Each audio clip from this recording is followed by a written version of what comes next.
Oh, it's Jonathan here, DJ Puff the Third at the Gaff, and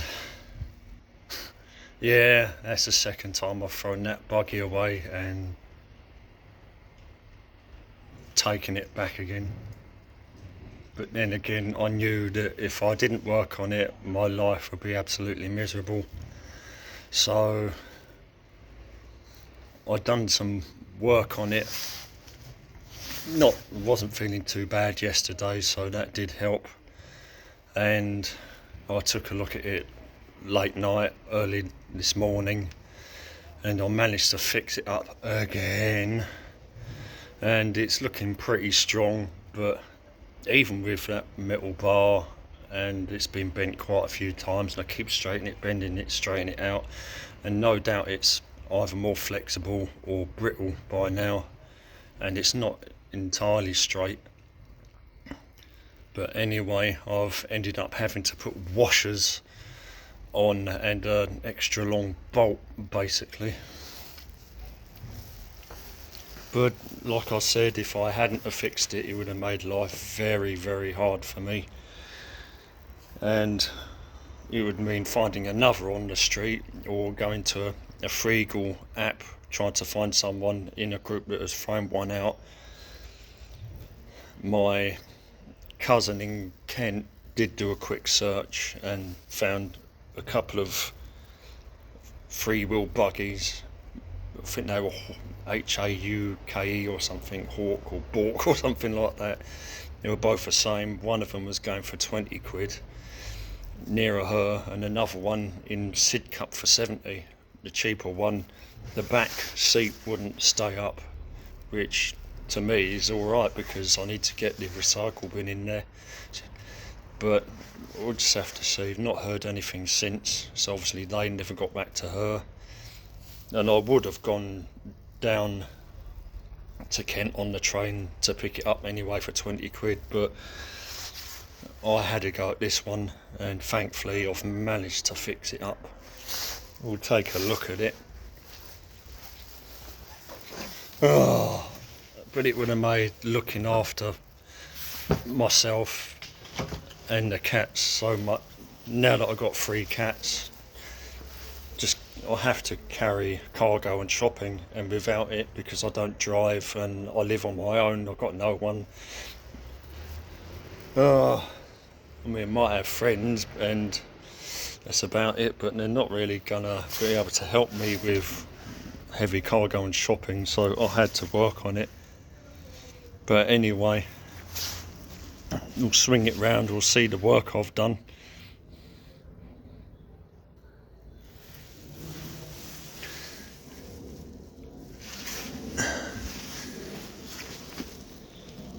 As you can see on the top, we now have a bolt instead of an Allen key, and yeah, no matter what you do, you never get the washer right in the middle, even if you try your hardest.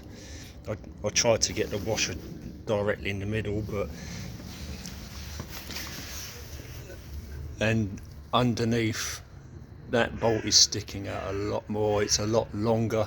We've got another washer underneath and a locking nut,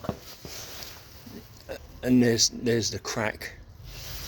There's a crack there in the plastic, so basically that washer is holding that up and together.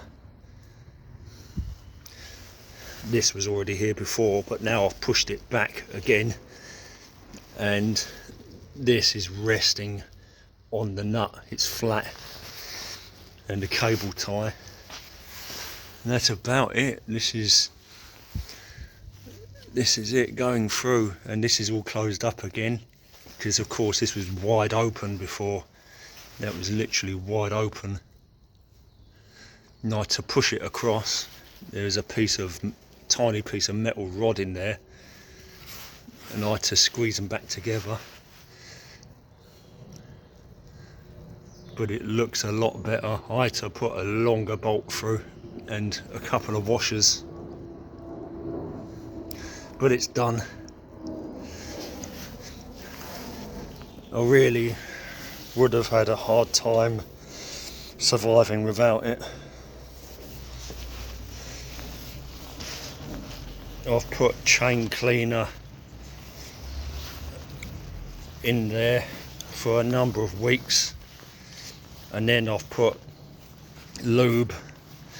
The front end is what worries me. This is supposed to lock it, to stop it from...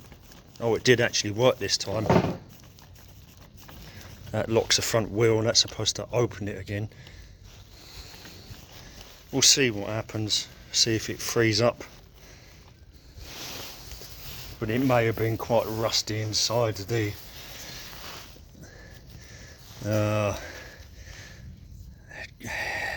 headset. I'll call it a headset, but it may not be a headset. But yeah, I managed to get it back on the road again, and of course I've had this for 4 years. Oh, and it may have been carrying babies for 2 years, maybe even more, don't know. I've cleaned all the paint off of here. There's black paint on here. There was a Revorg sticker here, the one with the Nokia 3310, still got the sticky stuff.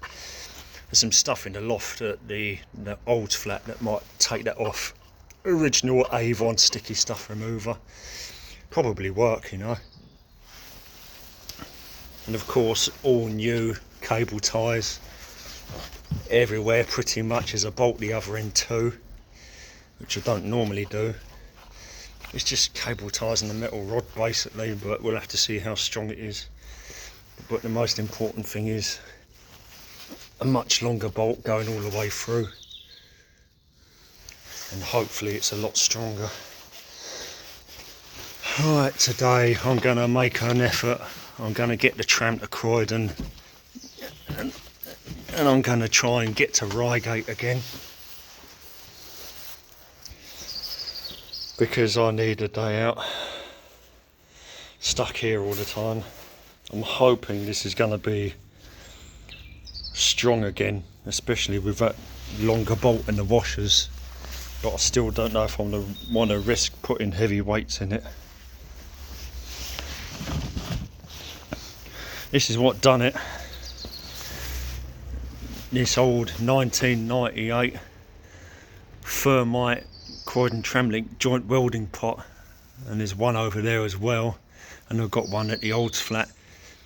I still need to, I want to put this clematis out the front of the old flat. There's a peppermint or spearmint here. Yeah, it's a spearmint. It's just, there's so many little jobs to do, and it's just finding the time to do them and feeling well enough to do them. I have to say the last few days haven't been too bad, but just got to wait and see basically.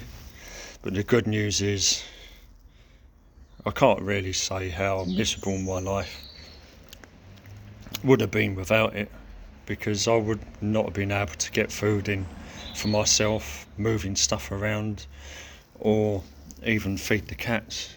You know, the new priority now.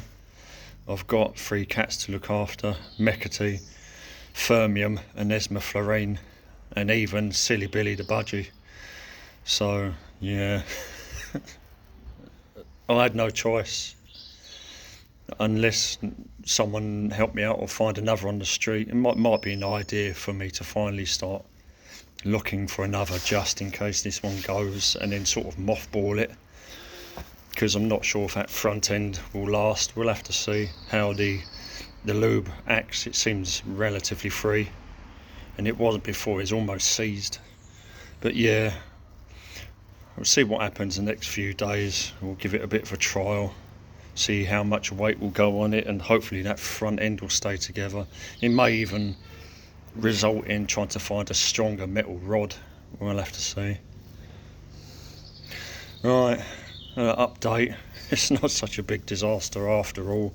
It's been about a day or so, and I've literally taken the wheels off of it, thrown them on the lock-up roof, and then late at night, early in the morning, drag them back down again and put them back on, because I knew that I wouldn't be able to. It'd be absolutely miserable without this thing. Oh well, give us a thumb up if you like. Crisis averted. I can carry on. Bye for now.